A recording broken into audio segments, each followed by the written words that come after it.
Hello everybody, it's Jordan here. We're back with some more Pokemon Yellow.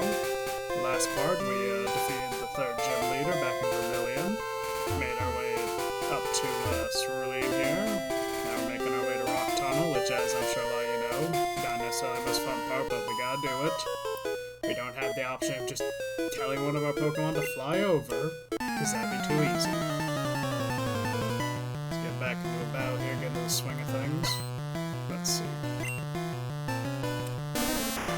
Oddish. Oh, Wartortle was not doing crap against that. Swap.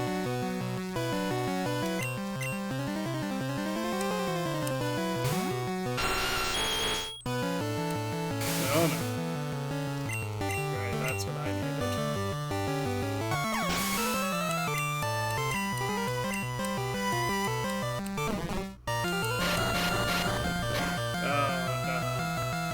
Gen 1 wrap, no.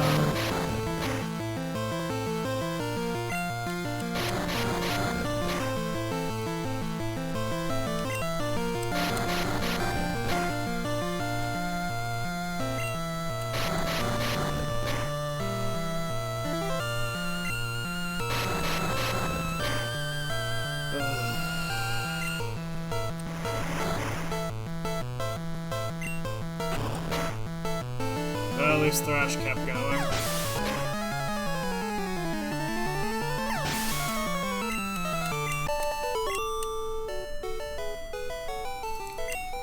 All of that annoyance just because I wanted to swap out Wartortle, sorry. Screw it, I'm going back and healing, I'm not dealing with that. Okay, after that annoying fight, just because I wanted to swap train Wartortle, we're back in it. Let's get ourselves a free item. Ooh. Which one this is? Let's see. Wrong button.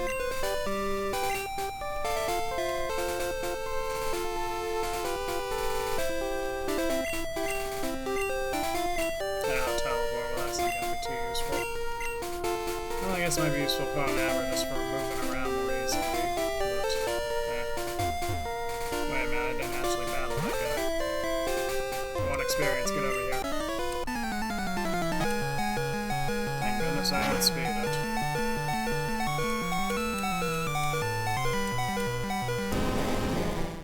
Well, I'm about to lose, but I think I'm confident enough in outspeed. Well, Onyxes are actually pretty fast now that I think about it. Screw it, let's see what happens. Darn it.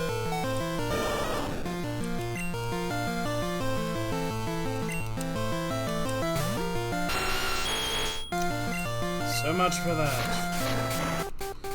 Let's see, can I... Well, clearly my battling abilities haven't gotten any better since last time we recorded. Whoops. Alright.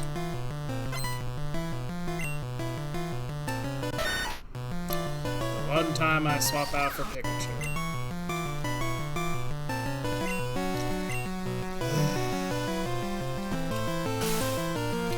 Okay, I guess we're swapping because Sandshrew decided to be annoying.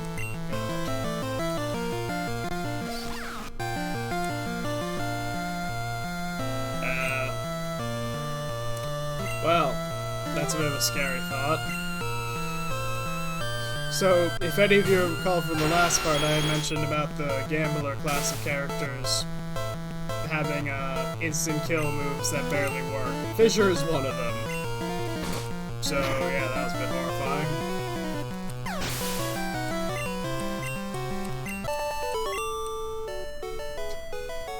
A Sandshrew Fissure at level 24. Okay. Alright. Makes perfect sense.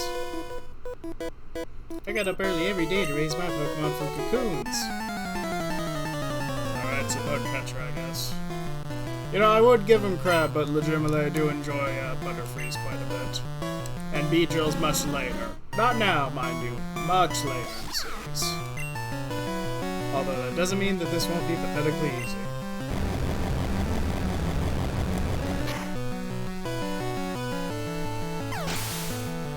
Oh, I do so enjoy having Thunderbolt. Really, you're not going for the other three?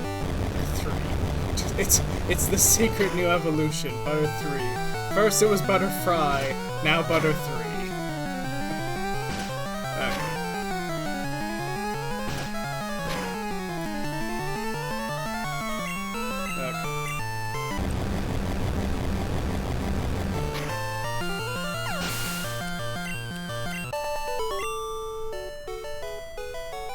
What? Oh, what a total waste of time. Oh, just be patient for Gen 6, my friend. Your time will come. It's not gonna do much beyond that, but you know, it's at least something. You know, if I didn't say anything about the later gens, Gen 6 and Gen 8, to be very specific, is I am happy that the, you know, 2 early route bug types got some love with their, well, in Beedrill's case, a Mega Evolution. In Butterfree's case, it's Dynamax form, which I'm not gonna sit here and pretend I understand how Dynamaxing works. All I know is something, increase in health, something, new move, something, generally more powerful. The point is, I'm happy it at least got some love in that gen. Maybe I'll try using it when I finally get to my playthrough of it, which will... though that'll probably be a while. Okay, so we're back in it, and we're gonna hope that the next person we fight does not immediately, like, destroy... I don't think I need to go that way, let's just lean back to the other thing. That just does not immediately destroy Squirtle. Wartortle, I keep thinking it's a Squirtle for some reason.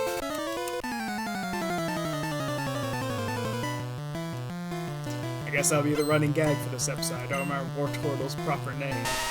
At least I shouldn't be able to lose this fight. Shouldn't be able to lose it. Alright, let's go.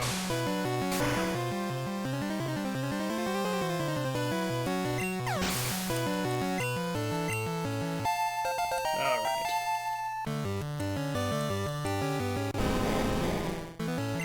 Probably gonna outspeed me now. It is always odd to me that in Onyx's case, they decided, okay, so we have a giant rock snake that's like the largest Pokemon we have invented at this point. So what's its specialty gonna be? Defense and speed. Oh, should we give it a attack? No, that'd be too much. Ha! Beat me fair. I don't know if I'd call a water type against 2 rock and ground types fair, but so be it. I do think it's a well-designed Pokemon from an artistic standpoint, but I don't know, just like defense and speed in an era where, like, how much setup potential do we really have? Which I guess is why the whole point of inventing Steelix was, you know, fixing that.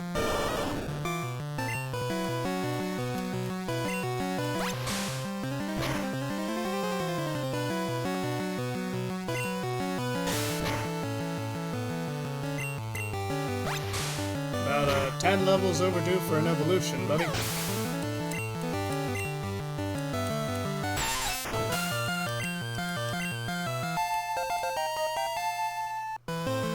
There we go, now we're getting some levels quickly. Ah, good old Venonat. I always think to myself I wouldn't mind using a Venonat one these days, but I never seem to get around to it. I've actually been doing a personal run of Pokemon Crystal using only grass types. Yeah, let me just say, no, it is not easy by any means, but I thought to myself I wouldn't mind doing that for like poison types afterward. I think that'd be interesting. Although sadly, you would have to go without your starter if you did that, which is always something that irks me a bit whenever I think of doing like challenge runs for anything. Although calling a mono-type run in a, you know, normal vanilla Pokemon game a challenge run is a bit debatable. But regardless, no, hold on. My bugs! No! How could you?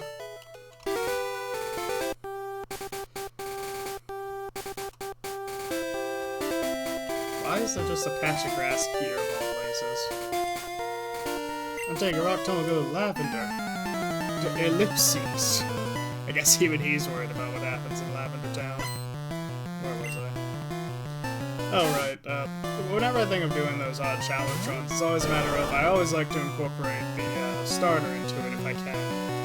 But the problem is, depending on the game in question, that can be quite difficult. Like, oh, I guess what would be an example?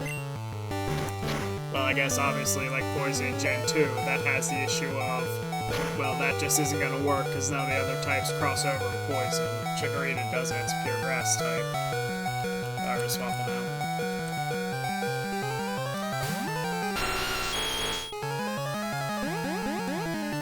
You wanna do a fire type run? Okay. Have fun with your options. You have like 4 pure fire types. Depending on the version, it'll be difficult to evolve them. And then you get like 1 fire and rock type after you've beaten the main story. Congratulations. Water's always easy at the very least, just because, you know, generally there's always a decent amount of water types. I feel like the one game I can think of where there's not really a lot of water types to begin with is, I guess I would have to say Gen 5, because whenever I replay those, I'm almost always tempted to just pick Oshawott from the start. Although, Gen 5 original, because when I'm thinking of, like, Black and White 2, yeah, you inherently have a lot more options because they basically throw everything in there. Or at least it feels like it. Oh, what I wouldn't give for Earthquake right about now.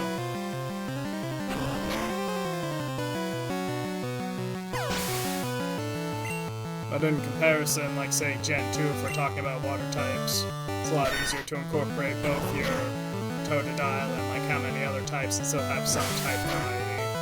Tentacool always being around is always helping with that.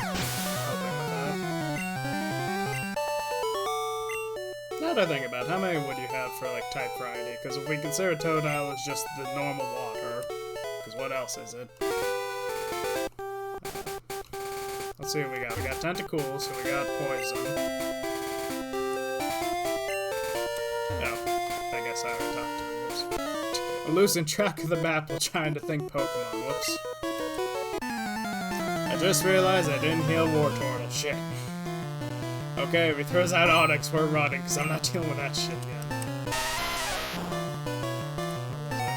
So Gen 2 waters. Totodile, Tentacool for Poison. Let me think about this. There's Lantern, if you can catch one. It's a bit difficult to do so. But that would give you Electric. Seal and Dugong, Ice. Always nice to have, especially for the end of Gen 2. I'll be honest, as much as I enjoy playing the Gen 2, that is always one thing that irks me, is that depending on how your team's set up, you really need to have a good Ice type move, otherwise you're gonna struggle so much near the end of the game. Which, believe it or not, for an all-grass run, yeah, no, you don't get Ice, so, have fun. I think that alone will be the most difficult part of it, is just you don't get access to Ice Punch or Blizzard. Well, to be fair, Blizzard I'm not 100% certain on, but I can't recall any of the things that you can get Blizzard on that ground.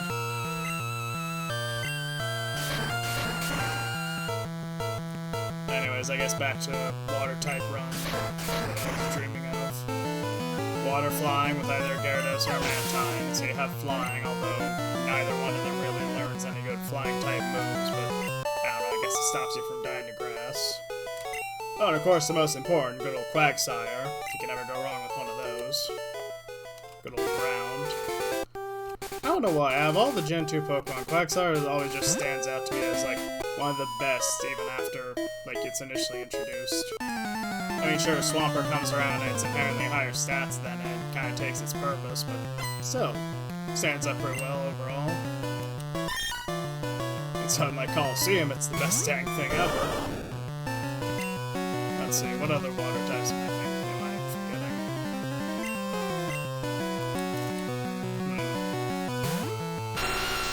I guess if you want a water rock type, you get Corsola. I would say the fossil Pokemon, but I don't think you can get them very easily in Johto. And yeah, I think that'd be a full team right there. So yeah, water challenge would be easy in comparison to, like, say, a fire-only challenge. You got Cyndaquil, Magmar, Ponyta really late in the game, and then depending on your version, Growlithe or Vulpix. And then after you beat the game and you get to, like, halfway through Kanto, then you can get a Slugma and have it die to every single water attack. Have fun. You comparison, the grass run basically turned into, okay, Meganium's gonna do everything, because otherwise it's gonna take forever.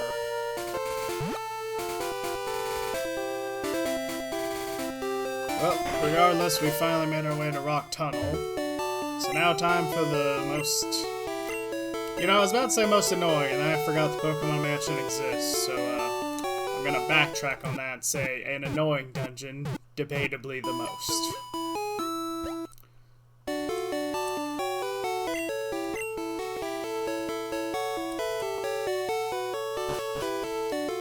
But first I think we have a trainer battle. Could do a cut to get around it, but I like experience points. I've been to a Pokemon gym a few times, but I lost each time. You know, depending on which one, I feel like there's a very easy answer for that. Unless it's like blue in the second game, in which case, yeah, no, your only option is start battling more. Good old Jigglypuff, let's see if he gets Sing Off on me. You know how to call him, Jordan, you know how to call him.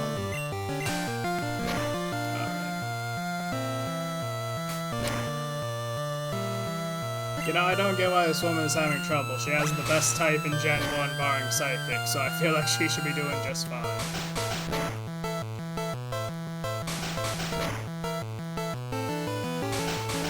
You know, admittedly, a normal monotype run of any game is always interesting to think about, because obviously Gen 1 and 2, scratch that, any gen beyond, I would say Gen 1, 2, and 3, like you have no type coverage at all. Well, in terms of types of the Pokemon, in terms of your moves, you're probably fine. And yeah, it's always an interesting one to think about just because of how varied normal types can be in terms of their stat distribution and, like, movesets. I would think it's a lot more interesting Gen 4 and onward when you have, like, stuff that crosses over with normal types. Bidoof being the obvious example.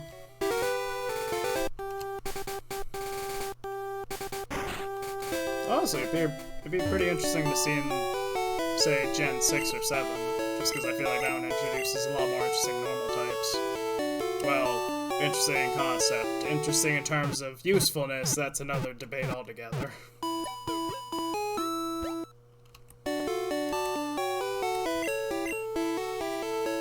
If we were to consider a normal type run in, like this game, for example, it'd probably be incredibly easy because, well, 3 of the most powerful Pokemon in the game are normal types, so make of that what you will.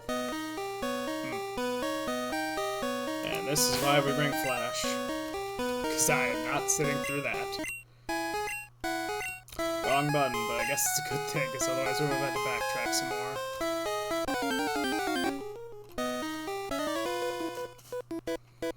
Pokemon fight, ready, go! What is that, Power Rangers, like, slogan? It certainly looks like enough of a nerd to do that. Oh, go to ground type, so I won't die instantly. Alright, good old Cubone.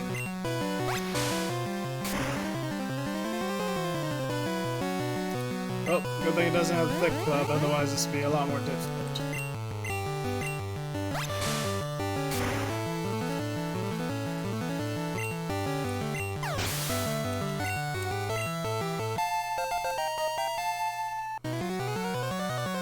That's like pretty good.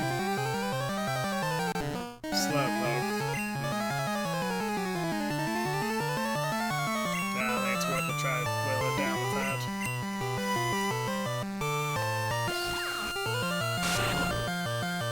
Yeah, good thing we didn't choose Nidoking for that.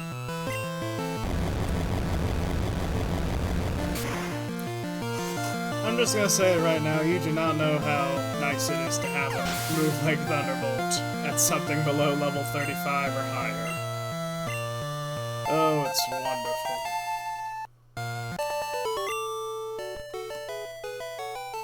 Game over! No!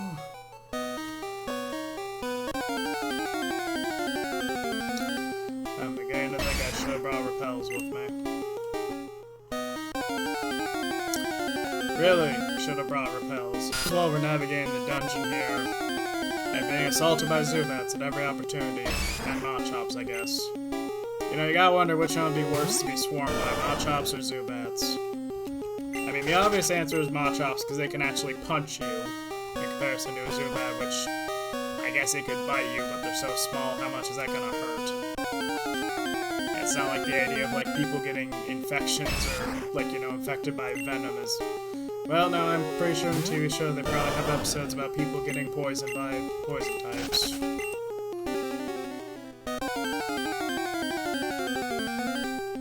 It has been 2 steps. Kindly piss off. Okay, an actual battle that's worth something. I draw Pokemon. Ah, that Tracy character. Wonderful. Seriously, why does Rock Tunnel have all the Pokemaniacs? That's odd to me.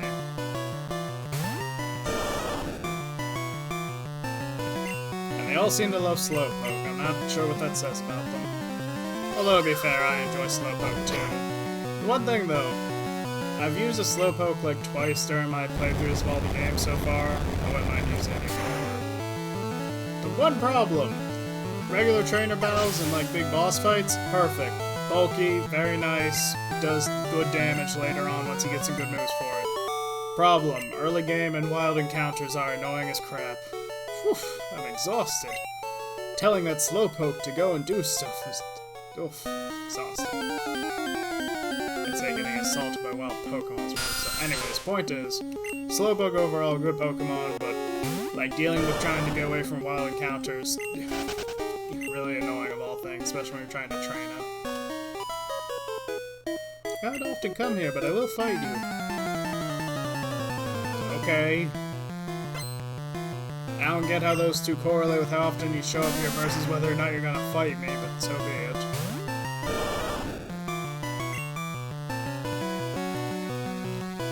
Let's see. I'm tempted to use Nidoking, but I have a feeling it's just gonna end the exact same way. Wow. How did I know? I would use Thrash, but I don't want to deal with Parafusion afterward.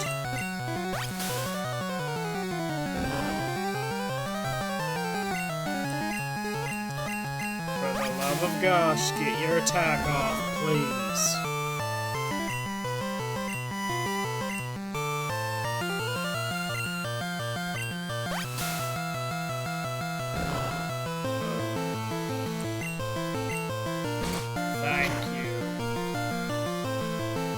Think about why isn't Absorb being like neutral damage? Oh wait, I remember. It's another one of those like Gen 1 oversights, right? Or Gen 1 programming, if you will.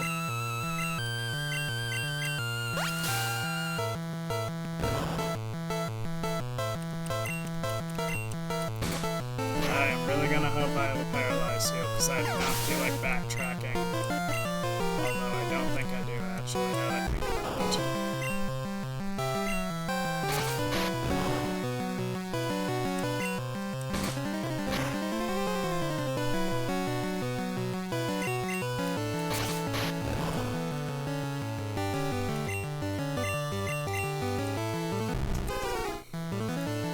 You know, it is a dark day over Kanto when Nidoking suddenly runs into issues like this. Shame. Oh, I lost. Well, if I've determined anything, it's that junior trainers are the most annoying people to fight, because they use the exact same tactic I do half time, just stats effects. Oh, hey, Geodude, saying I can actually fight. Wonderful.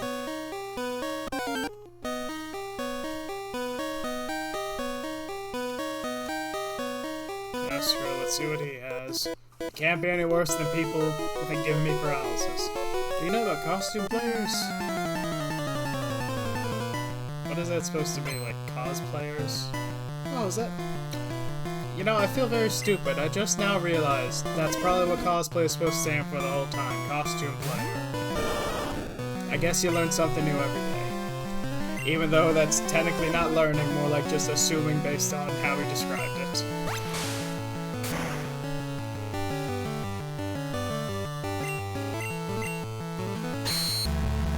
I swear now I feel about as dumb as when I first realized the whole pun on Cinderella. Well, it's less a pun, more so just what the name is based off of for Cinderella.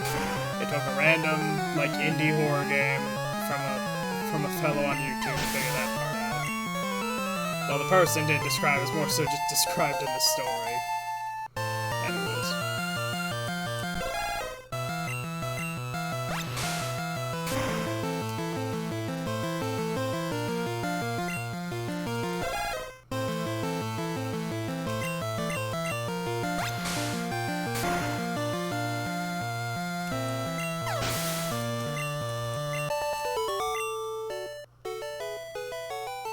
Well, that's that. I think that was the most normal reaction to one of these battles, or rather the end of one of these battles. Let's see. Anything up here? Yeah, might as well fight both of them. Hit me with your best shot! Fire away! Oh gosh!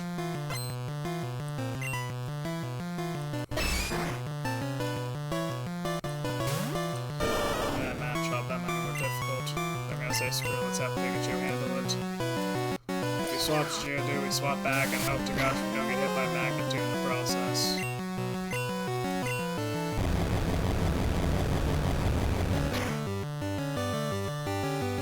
You know, I should really look up the math on how Karate Chop actually works in terms of affecting a crit rate. Or an Onyx, that's fine too, I guess. Because I get that, like, it's a high crit rate move, and that's why it's giving more critical hits often for something like Matchup. But I question how useful that is for something that's inherently slow to begin with. Well, then again, it's based on speed compared to your opponent, and I guess War Turtle isn't that fast to begin with, so I guess that's where it stems from. I guess that's probably what I'm missing here. Fire it away! I guess the localization team had the same thought I did. Alright. Bite. I guess it would be better than tackle overall. One Pokemon, let's see what it is. Geodude, wonderful, this will be over quickly.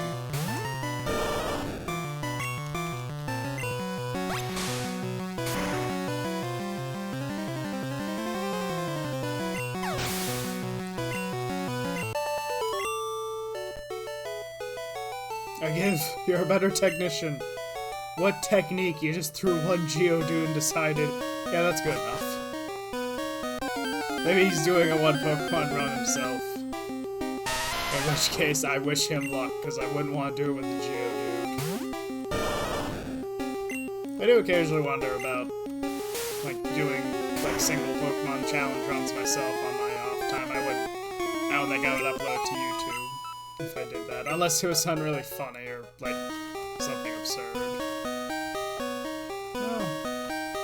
If I did, it definitely wouldn't be like a full Let's Play like this. It would be like one long thing of just, I don't know, 40 minutes long or so. I feel like it would have to be a Pokemon that's, I don't know, unique, but the problem is so many other people have done similar challenge runs, so what would be the point? At that rate, I feel like it'd be more entertaining, or at the very least, you know, more entertaining for me to just do a normal run like this.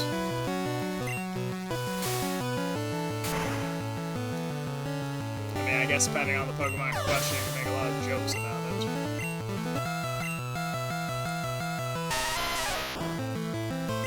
You know, whenever I think about the metagame, as it were, in Gen 1, it's always funny to think about how something like Rhydon still manages to be very successful in it, and I understand perfectly why. High physical defense, resistant to normal type attacks, which basically tells 2 of the 3 most powerful Pokemon in Gen 1 to piss off, which, you know, is always a fun ability. But at the same time, though, it's always just weird to think that, and Golem by extension too, because he gets a similar deal. The only difference is that Rhydon is slightly more effective, whereas Golem has a couple of niche uses. But then you compare it to, like, casually playing the Pokemon, and you just, like, destroy it in one hit with your starter. But at the same time, though, the only reason it's like that is because, like, you know, using your starter or using, like, normal Pokemon like Wartortle or Blastoise and all that in competitive isn't a good idea because inherently the, you know, 3 kings aren't... Never mind, I'm rambling too much. Regardless, the main point is just, it's always been odd to me that something like Rhydon and Golem by extension have very nice uses in competitive, and then we compare it to, like, casually playing through where it's very easy to deal with them.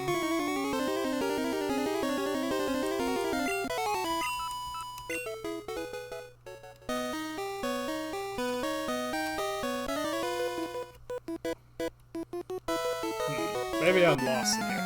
Well, don't tell me that. I don't need to hear it.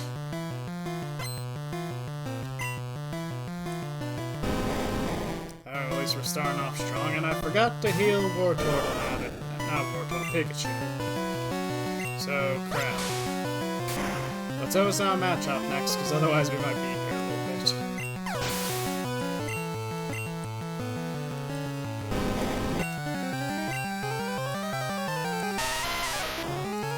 Alright, so 2 Onyxes and a Geodude walk into a battle against a water type. Everybody dies.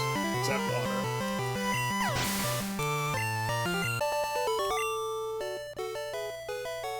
Ease up! What am I doing? Which way is out? Oh gosh! Oh no! I gotta get out of here. Let's see what this guy has to say. And I forgot to heal Pikachu again, darn it. Outsiders like you need to show some respect. Outsiders to what? This cave? What, do you live here? I think there are plenty of better places to live in than Rock Tunnel.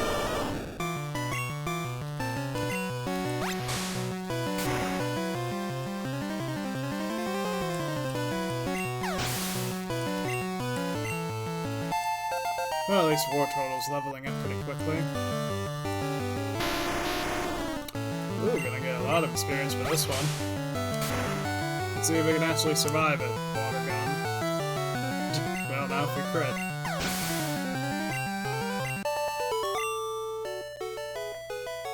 I give, you can live here, here's the deed. I guess nothing here. Now I'm gonna heal before I forget and Pikachu gets, like, knocked out by a Machop or something. I should probably do it for Nidoking too, just because I'm probably gonna need to use him at some point, and that paralysis is gonna be a massive handicap. I don't think I have any paralysis heals. No, but for some reason my brain kept thinking that antidotes were more important. I suppose while we're going through the dungeon, the thought I've always had is about the dungeon design in Pokemon games overall. Because as we can see here, Rock Tunnel is just clearly masterful design, isn't it? Just roam around, get attacked by Zubats all the time. But legitimately, whenever I think about it compared to future games, I always wonder, like, you know, would I say they've improved overall, or is it always just a matter of... they're just there because you occasionally need slightly more unique areas or cave systems for cave-based Pokemon to exist? Because having Zubats just come out of the grass apparently isn't good enough. Oh no, man. I know exactly what's gonna happen here. We're starting off with the paralysis, with the paralyzed Pokemon, because I don't feel like swapping out again. Hackers leave twigs as trail markers, and then random Pokemon come and steal them, so it doesn't work.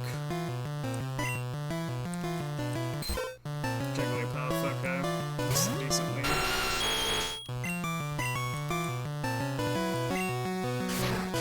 Disable double kick. Didn't work. Gets double kicked anyway.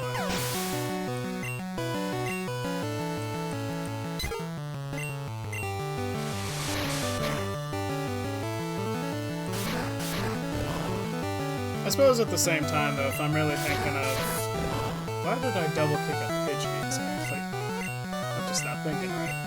I suppose whenever I think of dungeons in Pokemon, realistically, it's never like the dungeon navigation that's the issue. It's just that all of us keep forgetting to bring in repels. Or sometimes we don't want to, because, you know, we actually want to see a new Pokemon, but then we keep getting bogged down by random stuff.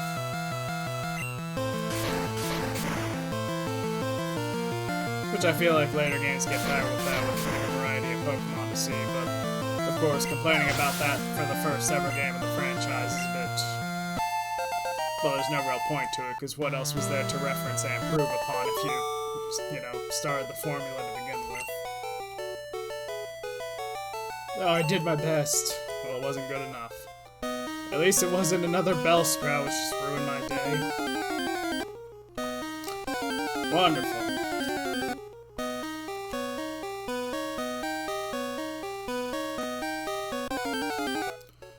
Well, at least Wartortle's getting good experience off all this. Not against that, though. We're not dealing with that fight. Another dead end. Wonderful. Can you beat my power? If your power's throwing rocks at me, I can tell you right now, it's not very impressive. And I think my point's been proven. You know, as much crap as I give Geodude, especially in the first gen game, I do really enjoy its Alolan form, and well, in the Alola region, Gen 7, I guess, to be more precise. But he still has one very glaring weakness, that being, well, pretty much any ground type attack, but Earthquake in particular is just gonna destroy it. But I like it, you know, I like having a physical electric type with rock type moves attached to it. And even Golem by itself, like, I think it's still a decent design overall, and it has its uses. As I said before, it competes with Rhydon for who's the best rock and ground type in Gen 1, because in competitive it's very useful. It's just always boggled me that somebody, it's like a team was clearly okay. A team was clearly okay with being ground and rock, you know, very common, and have this glaring weakness. And on one hand, it's understandable. Like, you don't want to make something that's physically the strongest thing out there without, like, some kind of countermeasure. But the problem is, its countermeasure is two different things, and both are fairly common to have, especially water.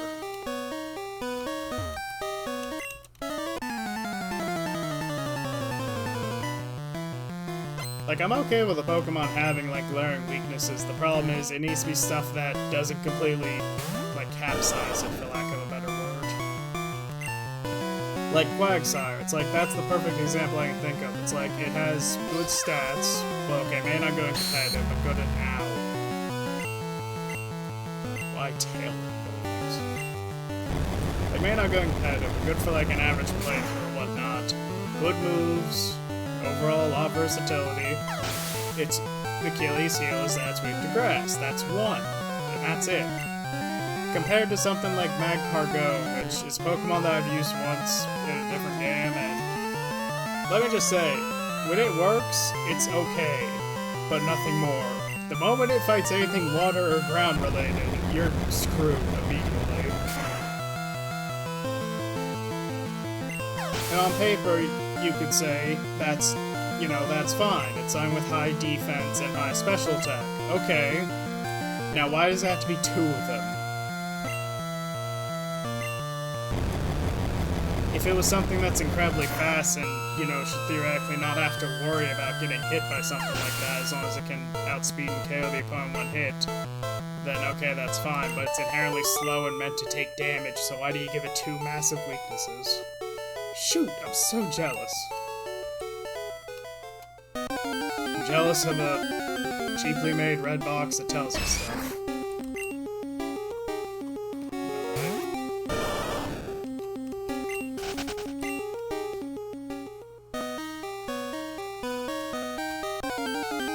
Why are there so many dead ends in here? I guess if I can say anything, it's like, for a Pokemon that would have a lot of weaknesses, but some upside to it. I guess if I had to think of one example that I think I'm okay with it, even if it's not, like, the best situation, it would probably be Snover and Abomasnow. Because that one's a situation of you have one bad weakness to fire, but the thing is, fire types, especially in the region that was introduced, are inherently rare, so that helps slightly, but if we're talking about overall Pokemon, well, I guess it mainly depends on the time period, because if we're talking about, like, Gen 7 and onward, Incineroar's hanging out everywhere, so have fun with that. But, you know, time is introduced, Like, it only has fire as its big times 4 weakness, but it does have a lot of other common ones, like poison. Well, I guess poison isn't a common attack. And I forgot to switch to Nidoking. Crap. Like, it's weak to fighting, steel, rock, ironically.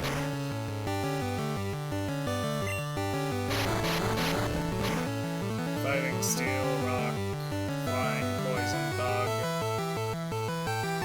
I know ice has more weaknesses, I can't remember them. No, I think I did this though. I think it is just, like, rock, steel, fire, fighting. And grass has poison, bug, fire again.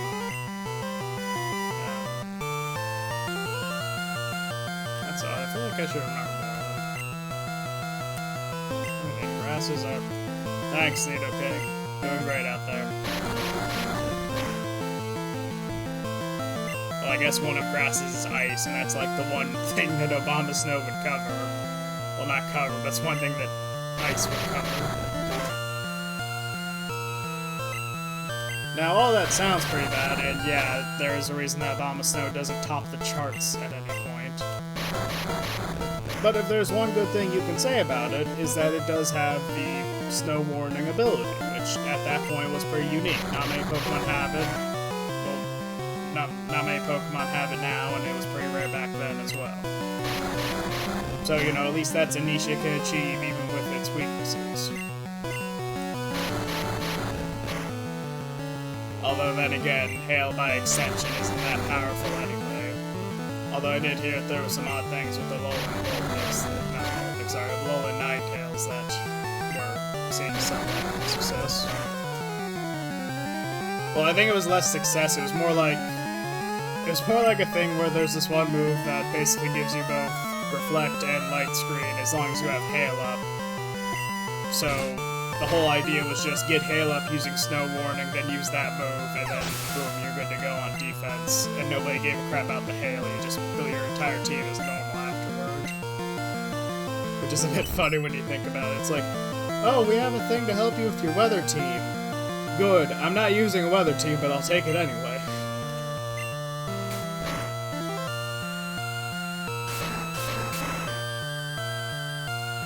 I guess that's just to be expected though with something like a Hail or Sandstorm, where their only purpose, well, not their only purpose, other things clearly benefit from it, but the most obvious benefit of them is like taking 1/16 of damage each turn, compared to Sunny Day or Rain Dance, where they don't have an immediately obvious benefit.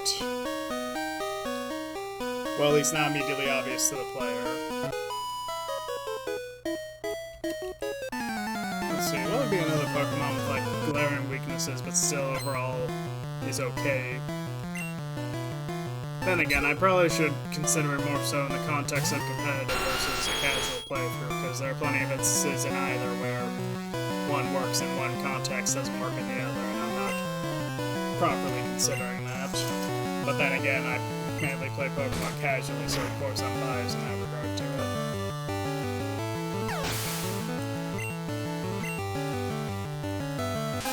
You know, I wouldn't mind doing like a Hail team for a casual run, or even in like a casual battling. I say casual it's basically competitive battling, except I'm not going up against top tiers, I'll put it that way. I think that would be interesting. Regardless, let's think about some more.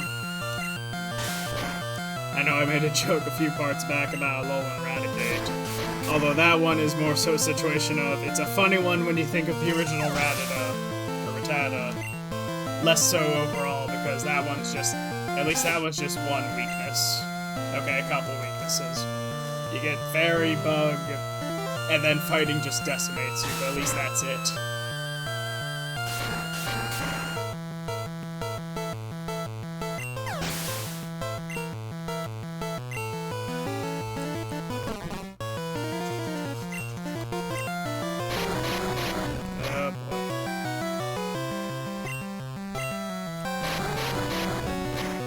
I guess if there's one I can think of as being particularly bad, like, in terms of combinations, typing combinations, I mean, it would be Ice and Rock. I remember I once tried to use the first Pokemon that had that type combination, Aurora, Aurora Borealis, that's it. I think it is just called Aurora something. Anyways, point is, it's basically just a Brachiosaurus type Pokemon. No, Brachiosaurus, sorry. A Brachiosaurus Pokemon. Ever since I should explain that. In Forbidden Memories and Old School Yu-Gi-Oh! In general, there's a card called Brachiosaurus, which, as you would expect, is meant to look like a Brachiosaurus, but the problem is, every time I think of that dinosaur in, like, a fictional context, my brain immediately thinks, oh, it's a Brachiosaurus, even though, no, I'm pretty sure it was a Brachiosaurus. Like, I'm pretty sure that's the name of the actual dinosaur. But anyways, the point is, Aurora is basically a small Brachiosaurus. Of all the things I keep getting wrong, why that? A small Brachiosaurus-looking dinosaur dinosaur Pokemon, fossil Pokemon to be more precise, because that's, you know, what all dinosaur Pokemon generally are. I'm probably gonna go now with Squirtle. Anyways, point is, it's one of the two fossil Pokemon in Gen 6, and it's Ice and Rock type, which is not good, especially considering how slow it is. That one has so many common weaknesses. Grass and water. Well, those ones aren't ×4 weaknesses, so they aren't too bad, but they'll still hurt overall. Then you have fighting, which just decimates you. Steel, of all things, is going to give you a 4 times weakness. And in any other gen, I would say, well, who's going to hit you with Steel-type moves? Except it's the game where Fairy-type gets introduced, so of course there's going to be more Steel-types. I guess fire isn't a problem at that point, but at the same time, though, at what cost? Darn it. Earthquake hits you pretty hard. I don't know if you're resistant to other rock types. Honestly, I don't think you are, so I think rock is still a weakness. Okay. And at that point, for what benefit? Like, your stats are generally overall balanced and focused on bulk, but what's the point of bulk when you get hit for super effective damage by a lot of things? It is ironic now that I think about it that rock has so many weaknesses, despite the fact that when it was first created, it was intended as a defensive type. But I guess at that point, just resisting normal is already good enough to begin with, which, to be fair, for Gen 1, yeah, that's a fair point.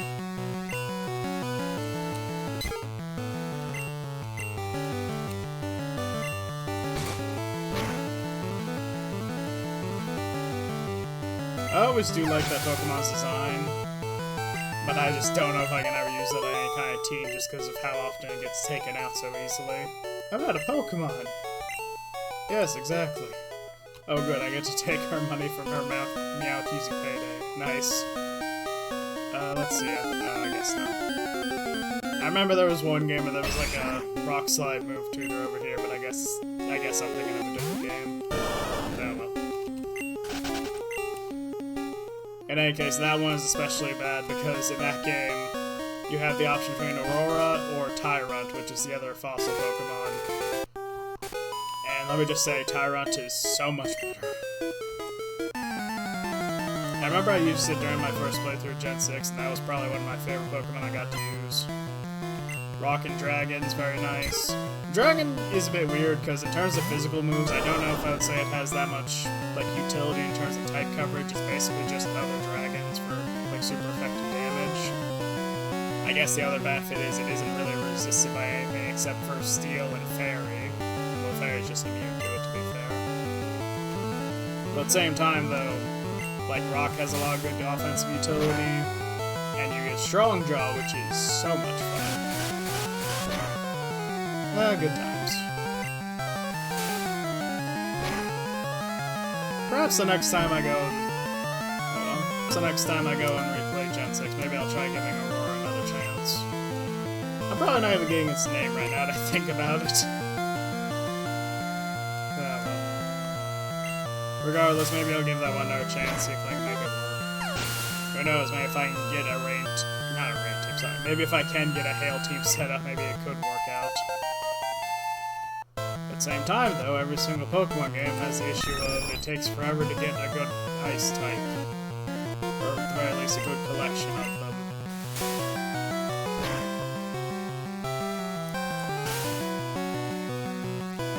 I've never understood that. Like, Ice is always one of my favorite types in terms of design. In terms of using it, well, that's kind of a question of, are you willing to deal with so many weaknesses for no defense? Well, I guess to be more accurate, it's more like, are you willing to have a lot of nice coverage, but have no defense yourself whatsoever? That's the best comparison I can make. They're glass cannons, if you will. Which is, I guess, now to think about fitting, considering what Ice is. Which is inherently why slower Ice types are always debatable as whether or not they're a good choice.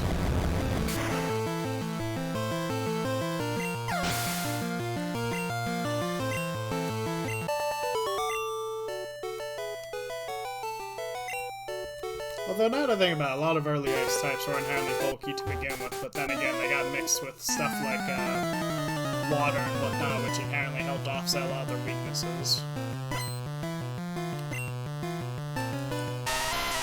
Well, may not offset compared to at least it let them fight back a lot more easily.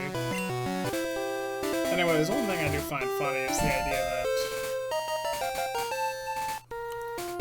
idea that it took until the third generation of Pokemon for us to get a pure Ice type, that being Snorunt and Lele.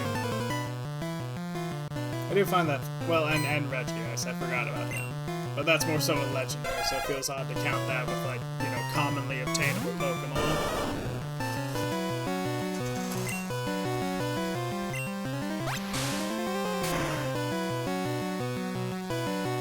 Then again, it took until Gen 5 for us to get a pure flying type, so I guess anything goes.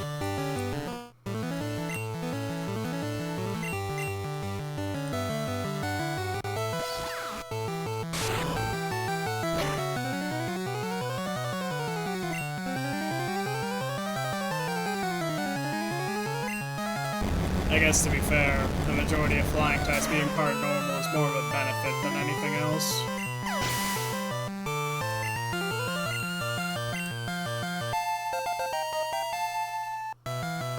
I guess realistically, anything being normal mixed with another type that resists fighting is inherently a good thing, because, well, you just get rid of normal's one weakness and now you have an immunity to ghosts, so congratulations, I guess. So by that logic, the normal bug type must be one of the best typings ever.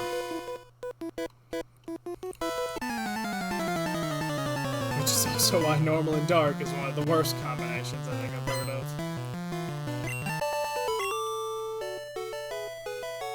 That cleared my head. Alright.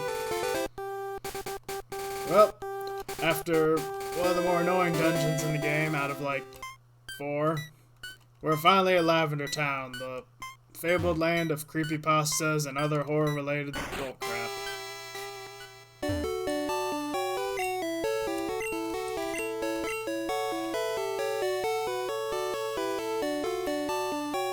But so my Pokemon don't get cursed while going through their Pokemon Center. That'd be a heck of a thing, wouldn't it?